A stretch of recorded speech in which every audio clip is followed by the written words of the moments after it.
В завершении выпуска о лучшем друге человека – собаке. В минувшие выходные в Якутске прошел первый семинар по натаске охотничьих пород собак. Главная задача – помочь хозяевам приучить своих питомцев охотиться на летающую дичь. В качестве жертв были выбраны два вида птицы – фазан и перепел. О том, как прошло мероприятие, расскажет наш корреспондент Александр Колмогоров. Члены клуба Якутского республиканского ассоциации собаководов учились приучать своих питомцев к охоте на летающую дичь. В качестве жертв выбрали птиц двух видов – фазана и перепела.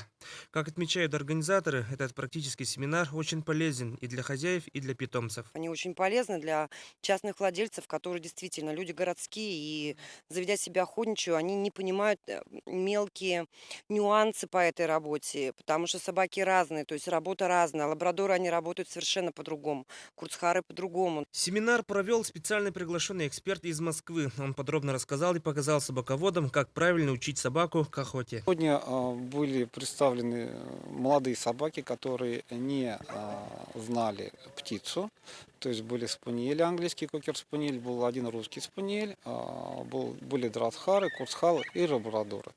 То есть у этих всех собак как бы разные стили работы, разные требования к этим работам. К удивлению, молодые собаки разных пород показали очень хорошие результаты. За отведенное время в густой траве быстро находили спрятавшихся птиц. В семинаре участвовали владельцы собак не только из города Якутска, но и из Вилюйска. Ольга Калачикова привезла своего питомца, английского кокер-спаниеля.